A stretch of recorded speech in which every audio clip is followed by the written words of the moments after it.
All right, folks, and welcome to the runningrestaurants.com podcast, where we bring you the tips, tools, and techniques you need to make your restaurant more profitable and more successful.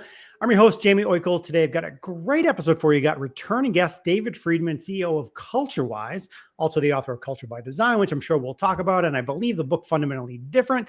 So, David, it's been some time since we've had you on, so let's refresh folks of what you do, and we will dig in from there. What you got? Sure, Jamie. Great to be back with you. So as a little refresher, my point of view and what I teach people all the time is that the culture in any organization, whether it be a restaurant, a sports team, a family, any other business, that the culture in any group of people has an enormous influence in shaping how people do what they do. That you put take a restaurant, you take the same staff and you put them in a different restaurant that has a different culture, and that staff will perform differently. So understanding that, my point of view is that if I'm the leader, if I own a restaurant, if I could be more purposeful, if I could be more systematic about creating the culture that I really want, that would lead to the highest performance of my staff, well, that would be a pretty smart thing to do. And yet what's so fascinating, at least to me, is how few organizations do.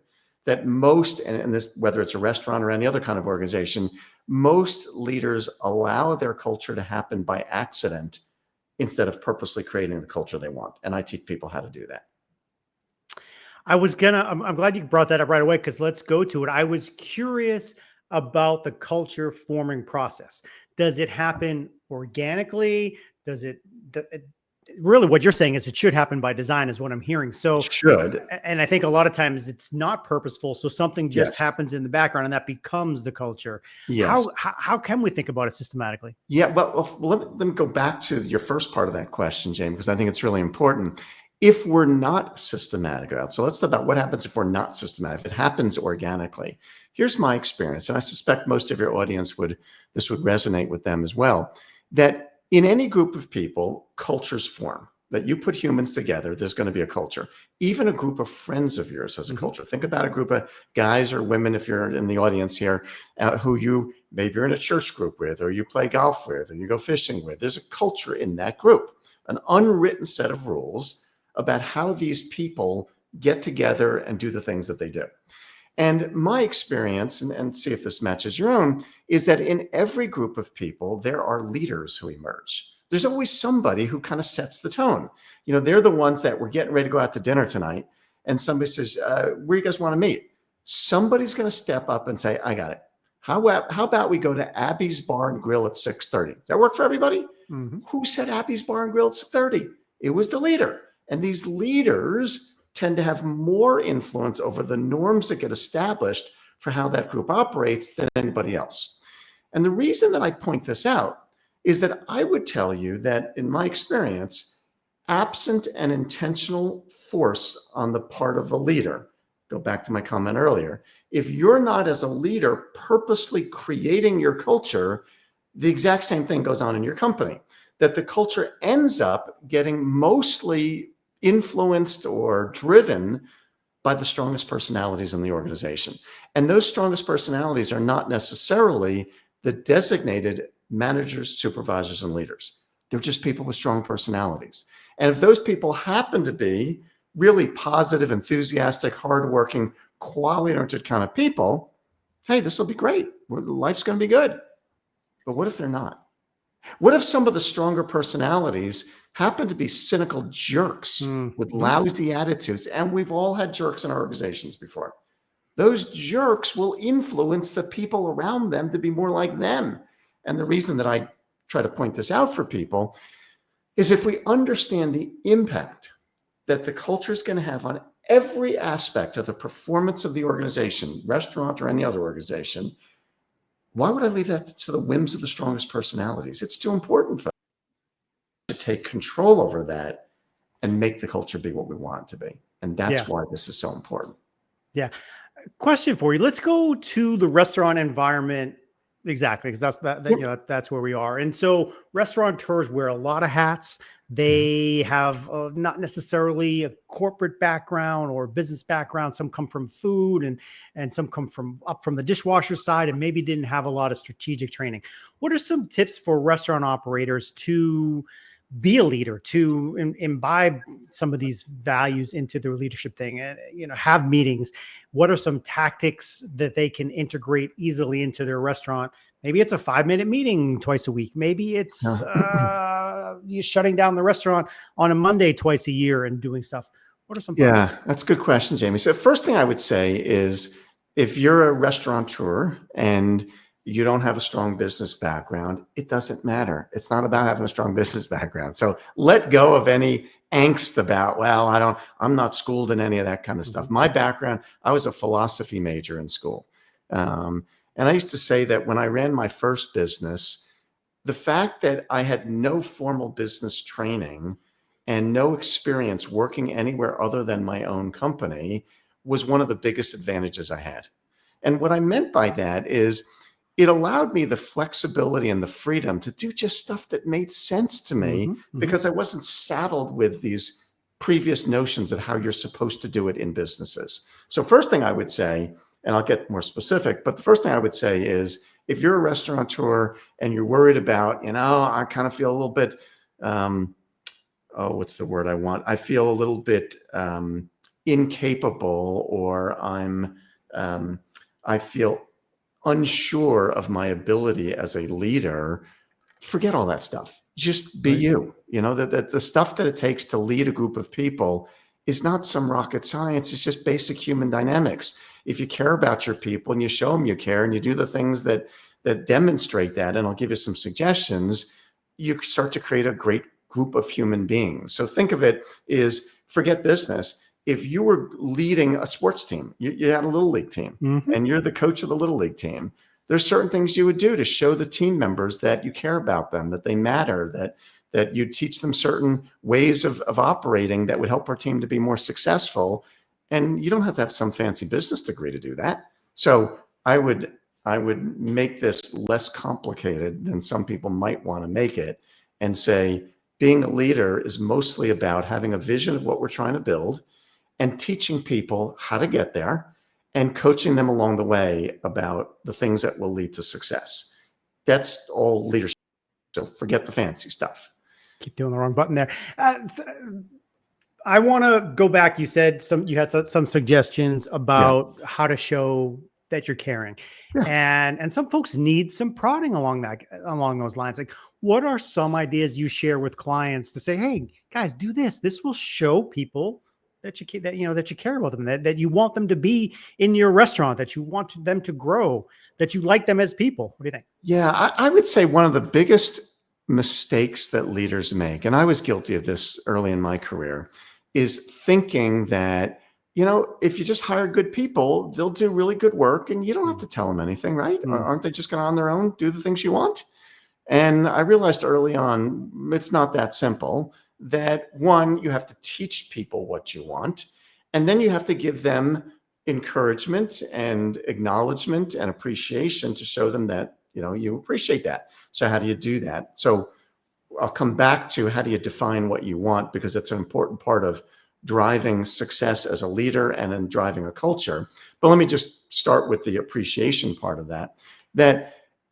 When you see people doing things that are in alignment with how you want to see them do it, you acknowledge that. You take the time to say to them, hey, Jamie, I saw the way you took care of that guest yesterday, and I really appreciate the way you did that because you made them feel really welcome. Or Bob, I appreciate the way you cleared the extra table, even though that wasn't your job, but you saw that it needed to be done and you stepped up and did whatever you saw needed to be done, because that's the kind of stuff that matters around here. So it's part of it is just physically in person acknowledging the things you observe going on, even if you think in your mind, well, that's just obvious stuff. Shouldn't they be doing that anyway? Yeah, they should. But when you acknowledge them for doing it, guess what? They do it even more, because most normal human beings want to feel valued. They want to feel that somebody appreciates or notices what they do. Second thing I would say is there is no substitute for handwritten notes for letting people know that you care about them and you value them. That a note, I sometimes say, is the gift that keeps on giving. That I could say to you, Jamie, I really appreciate the way you did that. And it lasts for a moment, but you don't get to show your wife that. or you don't get to look at it again later because it was an instant moment that disappeared. If I write a handwritten note to you and I either deliver it to you or send it to your home, even better, and you get a note at home that says, Jamie, I really, I've been noticing how hard you've been working lately, and I really appreciate the way you're doing this, this, and that, and you're making a big difference in our restaurant. I guarantee you're showing that to your wife and to your kids, and you're posting it up, on your refrigerator, and you're going to read it again later, and you're going to look at it again a year from now and 2 years from now. And that's why I call it the gift that keeps on giving, because it says, a handwritten note says to people, I stopped and thought about you for a moment. Right. That in my busy day, I stopped and I'm focused on you. And then again, as a written thing, they can show it to others and they can keep rereading it. And we're not always in the habit of doing those things. So if you think about just like any other habit that we want to be in, one of the reasons we don't write notes sometimes is because we don't have any note cards. So buy some note cards and have them around. If you have them around, you're more likely to write one. Another simple thing that I did, so early in my career, this was an area that I was not particularly good at, but I wanted to get better at. And so for most of my life, I'm a pretty organized guy, and I use an electronic task management system to organize everything I need to do. And in the system that I use, there's a way of setting up repeating tasks, things that will come up every Tuesday, every third Friday, cycles like that. So many years ago, this goes back 20 some years ago, I created 2 repeating tasks for myself. One of them, and these would come up every 3 days. One of them said, do a written acknowledgement. The second one said, do a personal acknowledgement. And what it forced me to do is to at least every 3 days, because it would come up in my calendar, at least every 3 days, go out and talk to somebody and say, hey, I really appreciate the way you're doing this, or to handwrite a note to somebody, hey, that was a fantastic job. Do that every 3 days over a period of years, it starts to form a habit. And you just get better at tuning into the opportunities that are all around us to acknowledge and appreciate people. And so, simple stuff. That's just being a good leader. And I wrote down the word simple because that is so easy to do. And yet what you said was 100% accurate. The power of it is, especially in today's, I'm telling you, in today's world, right? We don't get notes. We don't get letters of any meaning. Everything in the mail is junk. Not too much stuff is handed to us. So yeah, taking something that's tangible really is very meaningful. You're exactly right. It's going to end up on the fridge, and your folks are going to see it, and you're going to see it, and you're going to see it again. And so I really like the fact that you talked about having it in your calendar, because you might do this a couple times, and you might get in, you might do a few and say, oh, I did great. But man, if you did that once a week for 52 weeks, you've touched a lot of people. Yes, you've touched a lot of people that way. Yeah. So and just one of my favorite books is, probably a lot of your audience members may have read this. James Clear's Atomic Habits is such a great book. Love that book. And he talks about that. How do you get good at things? You create habits. It's not about just being disciplined or trying to remember stuff. You build habits for yourself. So use calendars or other tools to build a habit that this is what I do regularly, not just once in a while if I can remember to do it. Not that complicated. Reach it back. All right. Since you're talking about it, we'll make sure everybody knows this is a great book, Atomic Habits. Fabulous book. James Clear. You should absolutely read it. Fantastic book. Highly recommend. He's got a great newsletter as well that goes out on Thursdays. I'm on a Thursday newsletter subscription as well. But just the simple things of just, if you do stuff consistently, it becomes a habit, just becomes the way we do things. And I think the same is true, to go back to your question earlier, Jamie, about, so how do you build the kind of culture as a leader that you want in a restaurant, and how do you be more systematic about it? I teach in my books and my workshops, I teach a framework that I call the 8-step framework, for the 8 different steps that it takes to systematically create a culture. But there are 2 of those 8 steps that are the biggest drivers of success, and they're as simple as the things we've been talking about. And those 2 things are, number 1, how do we define, well, what is the culture we want in this restaurant? Because if you can't tell me, well, what is the culture you're trying to build, how are you going to go about building it? Now that's obvious. And yet most organizations either don't do this at all or do a really lousy job at it. That most organizations will have, almost everybody has the typical vision, mission, values on their website, and it looks really nice, and it isn't particularly useful at all. And I teach people to define the culture in terms of the specific behaviors that you say as a leader, these are the things I want people to do. So a value is typically an abstract concept of behaviors and actions, something you see people do. So to give you an example to help people understand what I'm saying, some of the behaviors that I teach in my company are things like honor commitments. That's something you do. Practice blameless problem solving. Get clear on expectations. Be a fanatic about response time. Look ahead and anticipate. Share information. These are things people actually do. So I define my company's culture by referencing a list of behaviors, and I give these behaviors a name. It's just my own name I made up. I call them fundamentals because they're fundamental to success. That if we do these fundamental things consistently, we're going to be an incredible company. And as a restaurateur, you could do the exact same thing. What are the behaviors that you say, if I could get my entire staff to consistently do these kinds of things, we would be an amazing organization?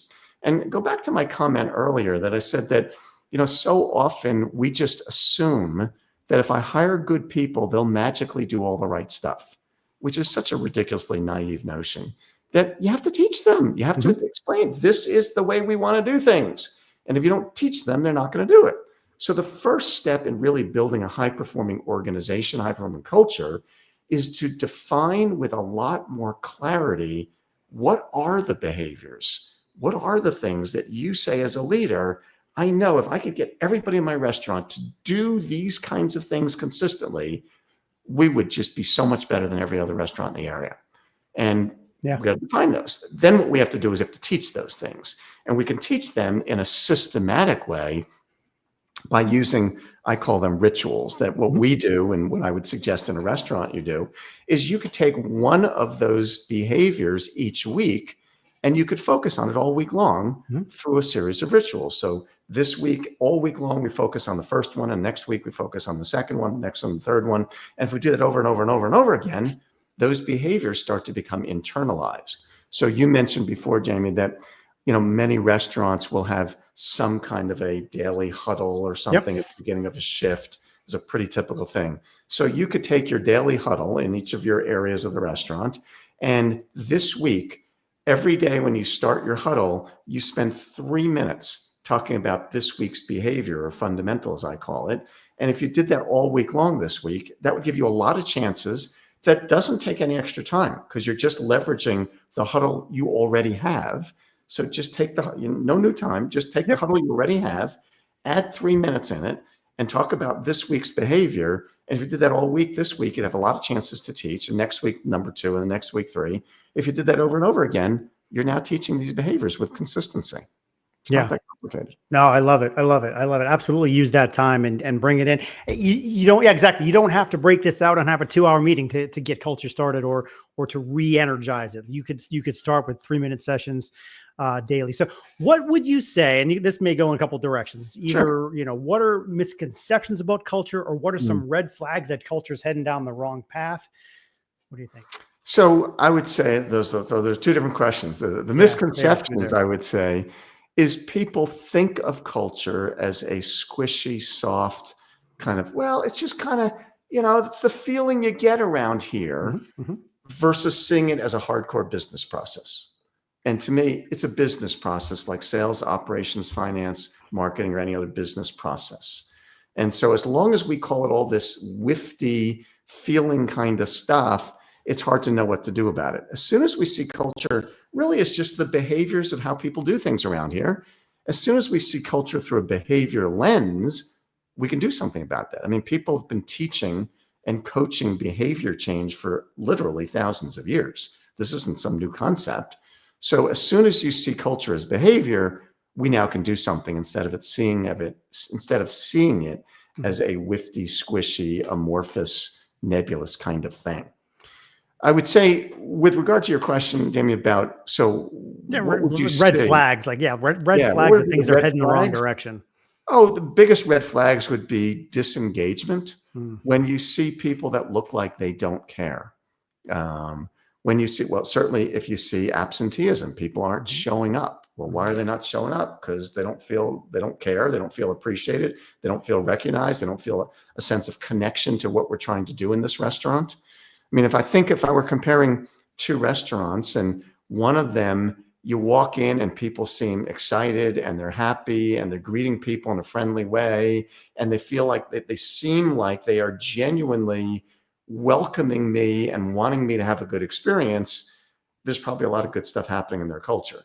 If I walk into a restaurant and the hostess and one of the busboys are talking to each other when I walk in, and they don't even look at me, and they look like I'm an inconvenience that, now they have to actually seat me, well, that would be a pretty good indication that I got a group of people that don't really care much and aren't connecting to the experience we're trying to create.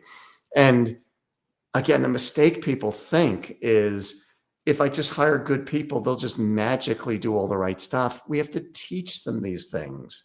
And sometimes, again, this is a little naive, but I will hear leaders say, well, you shouldn't have to tell people things like that. Like, shouldn't it be obvious that when somebody walks in the restaurant, you should make eye contact, greet them in a friendly way, use their name if you know it, and make them feel welcome?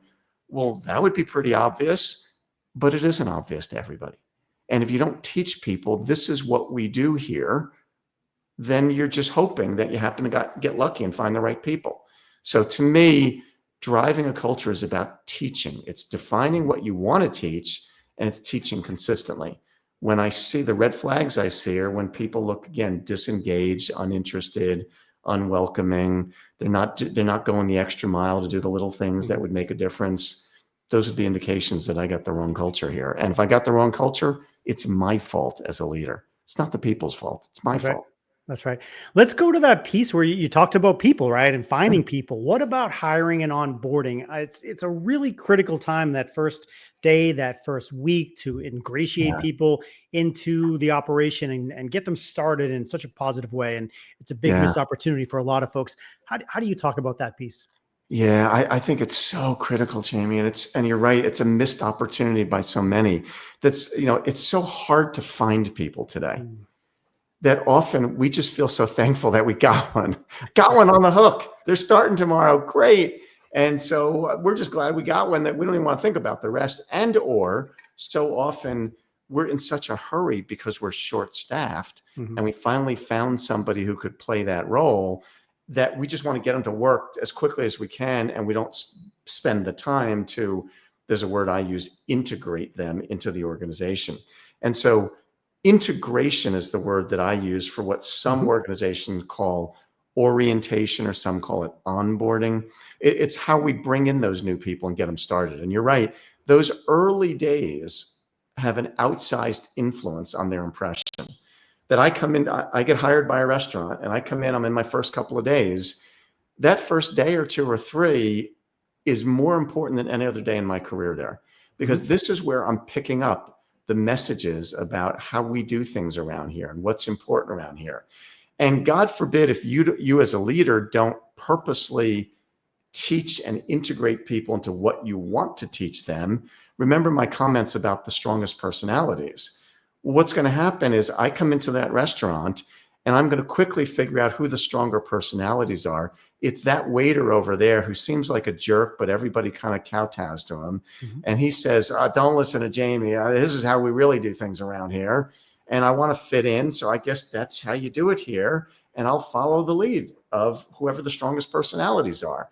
And again, God forbid that stronger personality happens to be a jerk. It's going to influence the people around them. So we don't want to leave that to chance. We want to make sure from day one, we are teaching people what we want to teach them. And when we talk about teaching them what we want to teach them, I think the most important things to teach them are the cultural elements. I got to believe that so many times when somebody comes in, let's use this restaurant example. So I hire a host or a hostess. And the question is, I need to now teach them their job. Am I teaching them how we organize the seating in the restaurant and where to assign people so that there's an even distribution of people? Or am I teaching them that you're the first impression people get when they walk in this restaurant? And I want you to do everything you can to have them feel so welcomed and so happy and so glad that they showed here, because your job is to create a great first impression. Your job is not figuring out where they should be seated. Your job is to create the first impression. And so often we teach people the logistical, mechanical aspects of their job instead of what their job is really about, which is creating an experience for people. And that. Apologies, David. I swear I've never hit the wrong button so many times in my life. But I want to stay where you were. But I'm curious about the question someone might ask that says, "Hey, what is a way to measure culture, or how can I track culture, or is there an ROI to culture? Like, how should someone think about that? The change from, let's say, where we are today to an intentional focus to where we are 6 months from now. Any thoughts along those lines?" Yeah, it's a question, as you might imagine, Jamie, I get asked often about the ROI. So first thing I would say is it is difficult to measure in a direct way, because if your restaurant grows by 20 or 30% in the next year, was it because you became more intentional about your culture, or was it because you changed your menu, or because you did some new advertising, or you got rid of a jerk who worked there? It's probably all of those things. You can't isolate the variables to only this. Having said that, it just is so logical and obvious that if I get my staff to do the things that I know lead to success, that if I get them operating in a way that I know leads to success, it's not a big leap of faith to think this has had a big impact. So some of the things that you will see when you get serious about culture is you're going to see more success in recruiting and hiring the best people, because they want to come work at your restaurant. You're going to see lower turnover. And think about the cost of turnover, just the pure economics of having to hire and train and replace somebody, and the inefficiencies that come from somebody who's not well trained versus the efficiencies that come from somebody who's been there for 6 years and is well trained. Just there's a huge economic impact there. So you're going to see better retention of your best people.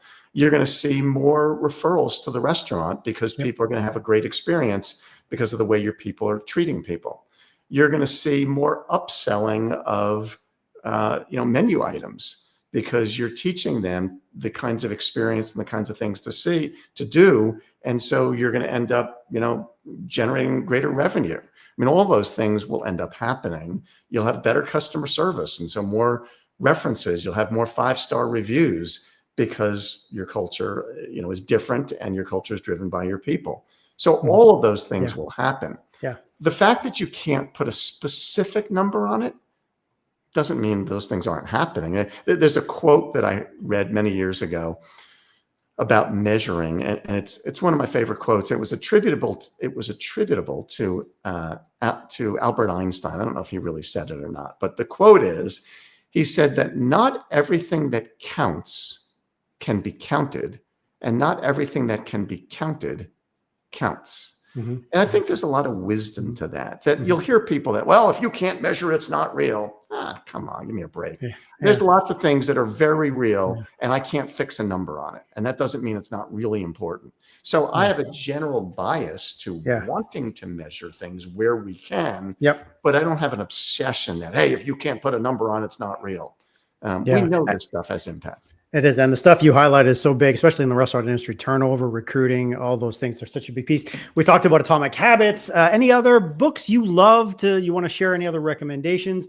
Do you have a copy of your book you can show us as well? Of course I do. Let me grab it. Yeah, we got to see that. Well, this is the last version. So, Culture by Design. Culture by Design has 2 editions. So my first book was called Fundamentally Different. It was about our original fundamentals.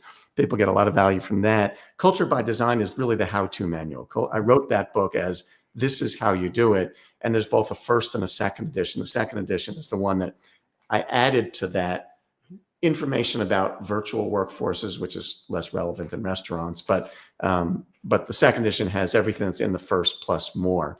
Other great books. There's a great book called Winning Behavior That's written by two guys, Terry Bacon and David Pugh, that talks about how in a commoditized world, the companies that win in a commoditized world, they win not because of what they're offering, but because they're people. Ultimately, it's the people that makes all the difference and the behavior of the people. That's a great book.